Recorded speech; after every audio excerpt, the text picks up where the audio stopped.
Seguimos en la tertulia de los viernes, hoy un poquito más larga, hoy vamos con ella hasta el final del programa, hasta las 11.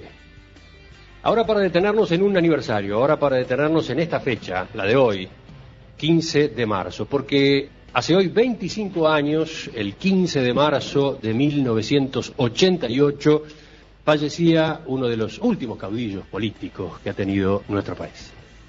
Me perdonarán que yo, antes de retirarme de sala, arroje al rostro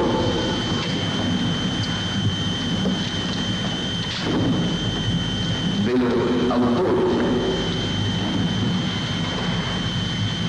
de este atentado,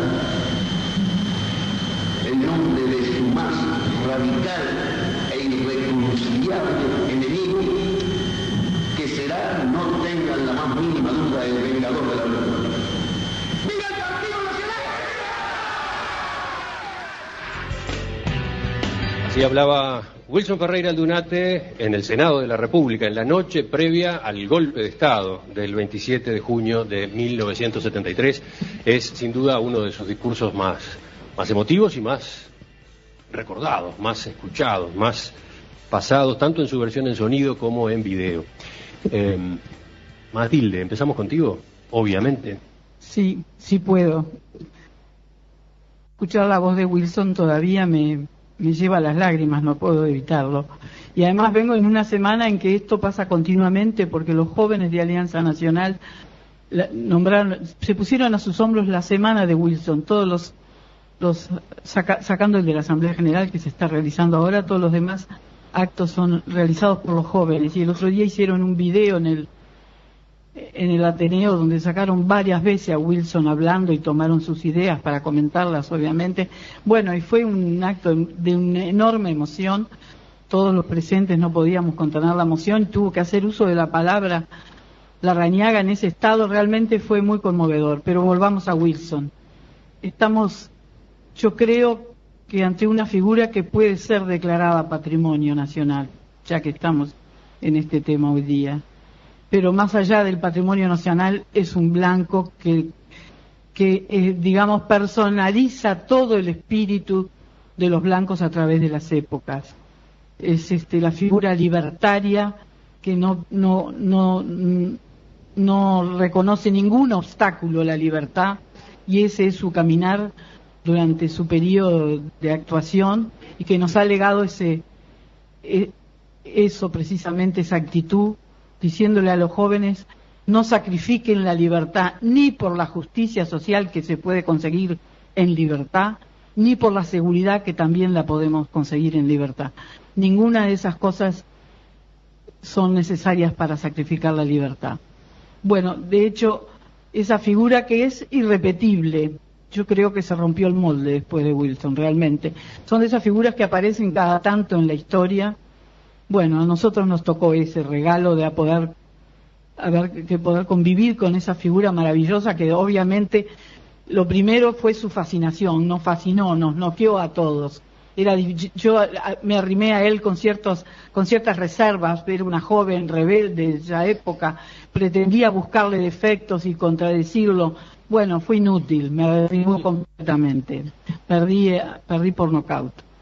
Y bueno, tengo ese recuerdo y se lo transmití el otro día a los jóvenes en una charla muy íntima que hicimos en la Casa de los Lamas con otros compañeros, Juan Martín Posadas y el Serrano Abella y demás, que podíamos contar cosas, anécdotas íntimas que vivimos por privilegio en nuestra vida cerca de él.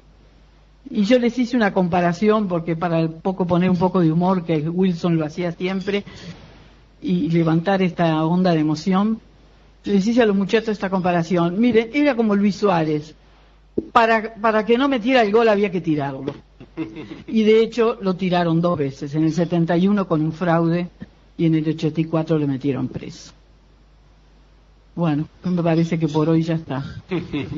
Pero claro, Matilde podría seguir, porque Matilde tiene años de proximidad con Wilson, en especial años muy dramáticos. Años muy dramáticos, los del exilio en Argentina, por ejemplo, ¿no? Pero yo quiero decir, años muy dramáticos, pero también muy felices. Pudimos ser muy felices en ese exilio en la Argentina, con toda la contingencia que nos rodeaba, pero la figura de Wilson en la capital bonaerense fue muy interesante, como también lo vi en Londres, lo visité mientras estuvo exilado en Londres, lo visité 2 veces.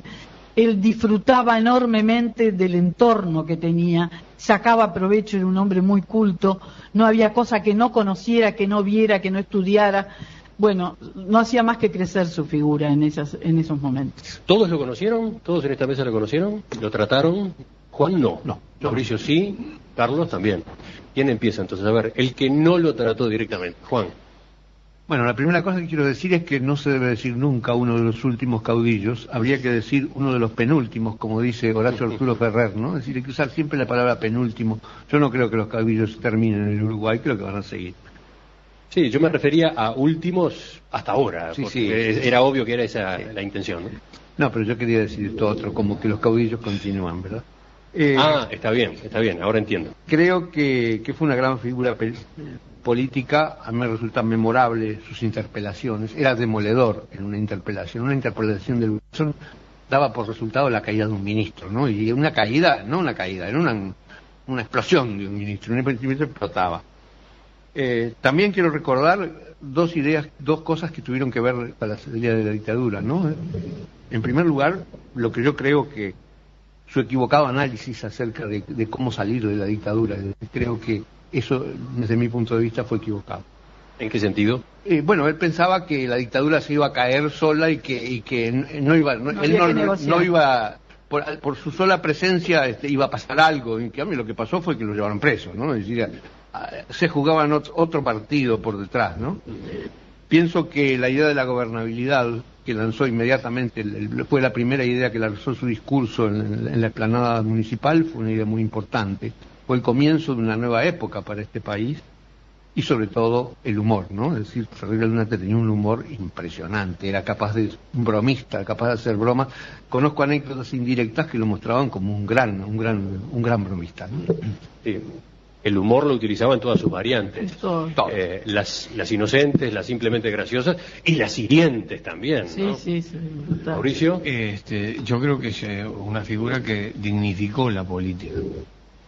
Digamos, aparte de todas las virtudes que Matilde describe, que se puede abundar más en ellas, yo creo que fue el último caudillo civil de vuelo excepcional que tuvo este país. Penúltimo. ¿Estás anotado?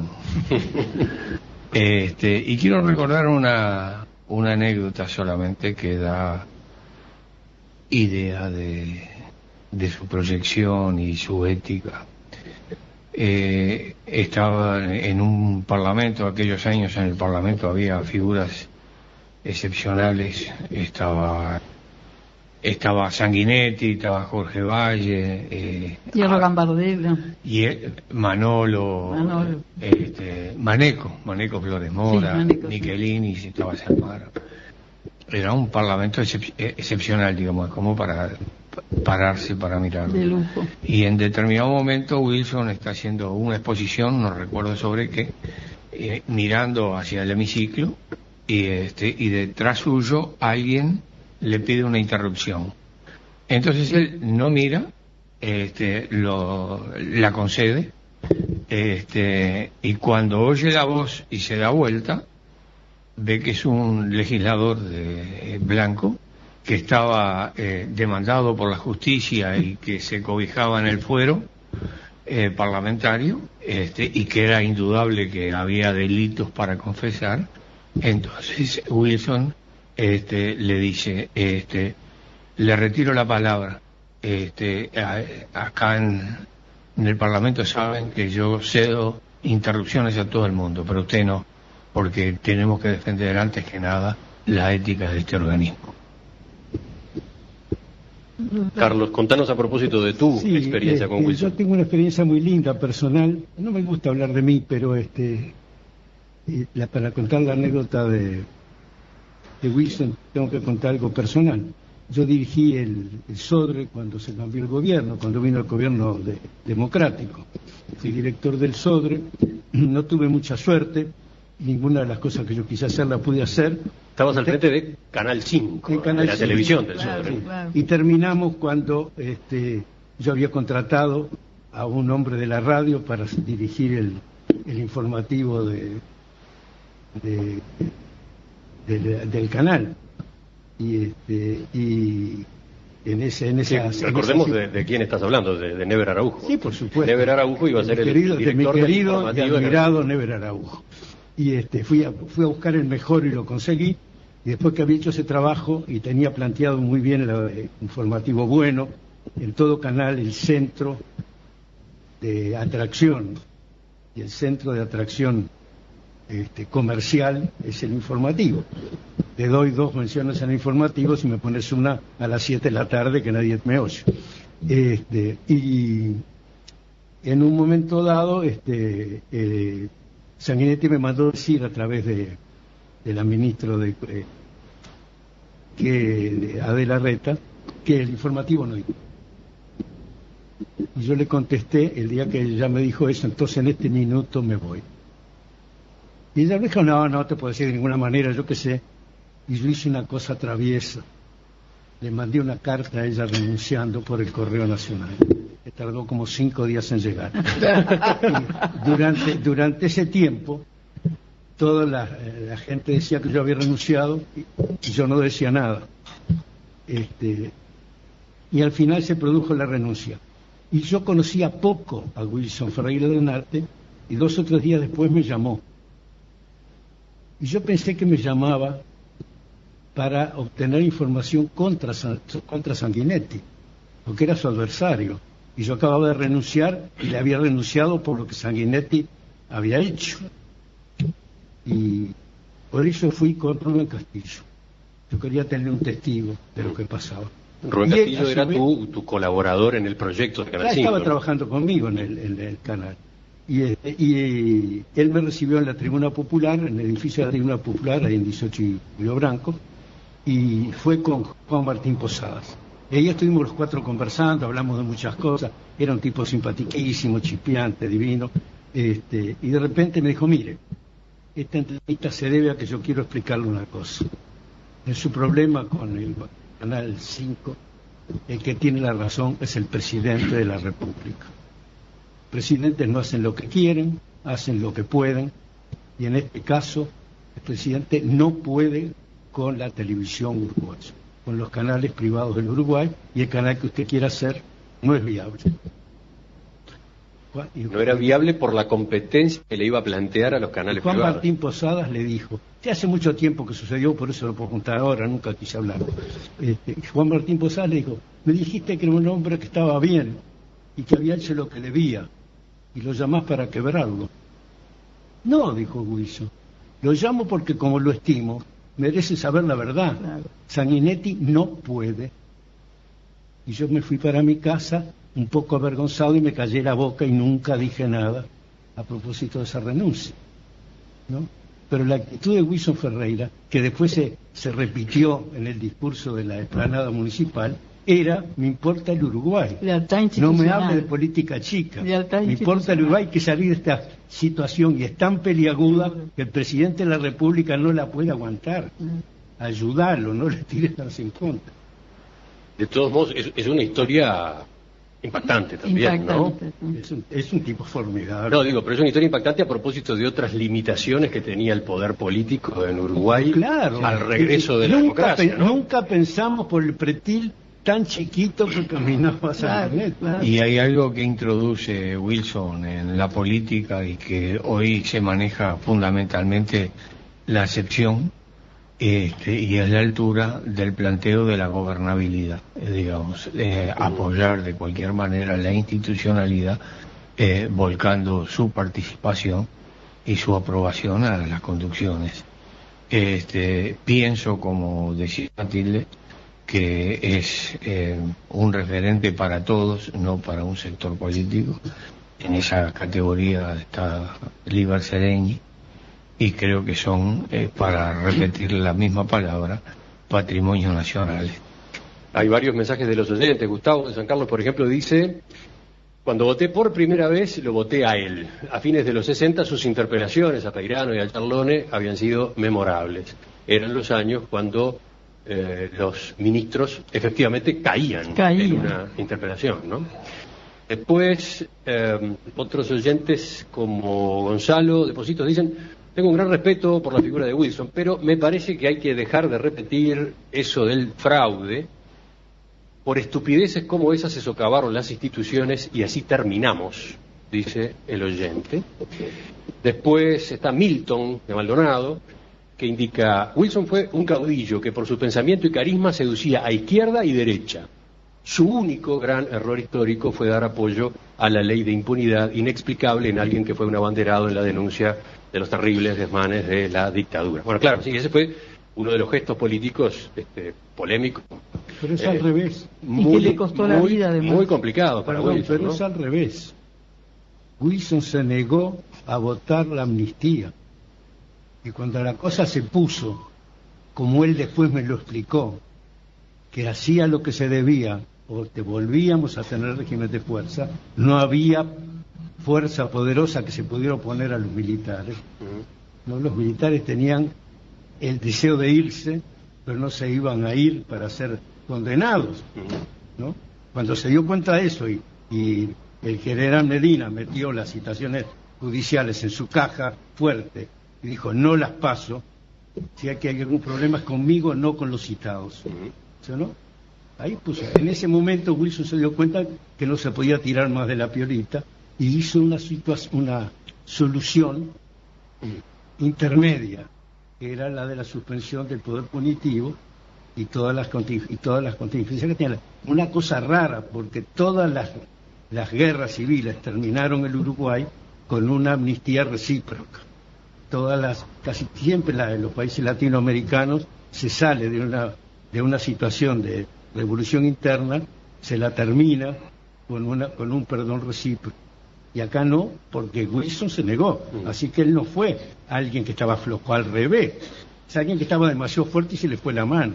Pero fue una decisión muy controvertida incluso dentro de su propio movimiento. Aquí está Matilde, claro, que con todo el afecto y con toda la historia de vinculación que recién mencionaba tenía con Wilson, luego recogió firmas en contra de esa ley, ¿no? Claro, no fui la única, pero obviamente a mí es una etapa de mi vida muy dolorosa en ese sentido. Tuve que enfrentar nada menos que a Wilson, ¿verdad? Y tú decías que tu impresión es que esa ley le costó la vida a Wilson. Bueno, no lo digo yo, lo dice gente más cercana, lo dice su propia señora y otras personas, que fue tal el disgusto de lo que tuvo que hacer, según su forma de pensar, que le costó la enfermedad, ¿verdad? Juan, lo último. Yo quiero referirme a un comentario de los oyentes. El proceso de la aparición de la dictadura en el Uruguay no se debió a pequeñas cosas. Se debió a una crisis económica que empezó en 1950 y que en el 70 tenía 20 años. El país estaba entrando en una crisis catastrófica. Eso es lo que provoca la aparición de la dictadura, y no cosas pequeñas ni la teoría de los dos demonios. Hay un solo demonio, que es la economía. Hay otro. Un gobierno colegiado que no caminaba. Bueno, varios periodos de un gobierno que no podía resolver. Consecuencia de la economía. No, consecuencia al revés. Economía mal porque el gobierno no actuaba bien. Consecuencia de la economía. La riqueza del tesoro de la guerra, de la Segunda Guerra Mundial, hizo que despilfarráramos en una cantidad de mamarrachos, entre ellos el colegiado. Esta mesa de la filosofía, como te digo una cosa, te digo la otra. Enseguida completamos esta tertulia y vamos cerrando en perspectiva por hoy. Seguimos en la tertulia de los viernes, hoy un poquito más larga, hoy vamos con ella hasta el final del programa, hasta las 11. Ahora para detenernos en un aniversario, ahora para detenernos en esta fecha, la de hoy, 15 de marzo, porque hace hoy 25 años, el 15 de marzo de 1988, fallecía uno de los últimos caudillos políticos que ha tenido nuestro país.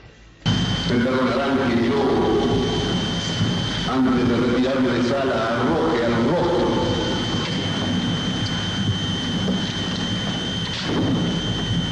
de los autores de este atentado el nombre de su más radical e irreconciliable enemigo, que será, no tengan la más mínima duda, el vengador de la revolución. ¡Viva el Partido Nacional! Así hablaba Wilson Ferreira Aldunate en el Senado de la República, en la noche previa al golpe de Estado del 27 de junio de 1973. Es sin duda uno de sus discursos más emotivos y más recordados. No hace ningún obstáculo a la libertad, y ese es su caminar durante su periodo de actuación, y que nos ha legado eso precisamente, esa actitud, diciéndole a los jóvenes: no sacrifiquen la libertad ni por la justicia social que se puede conseguir en libertad, ni por la seguridad que también la podemos conseguir en libertad.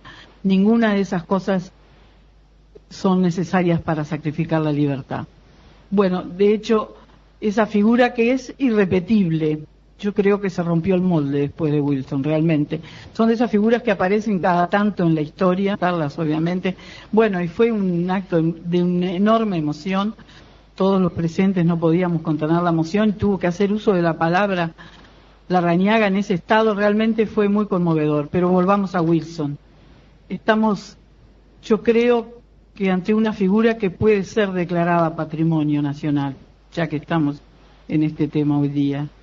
Pero más allá del patrimonio nacional, es un blanco que digamos, personaliza todo el espíritu de los blancos a través de las épocas.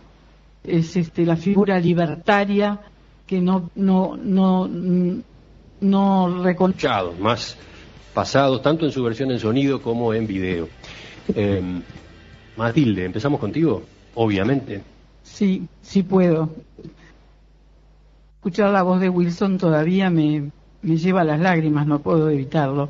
Y además vengo en una semana en que esto pasa continuamente, porque los jóvenes de Alianza Nacional se pusieron a sus hombros la semana de Wilson, todos sacando el de la Asamblea General que se está realizando ahora, todos los demás actos son realizados por los jóvenes. Y el otro día hicieron un video en el Ateneo donde sacaron varias veces a Wilson hablando y tomaron sus ideas para comentar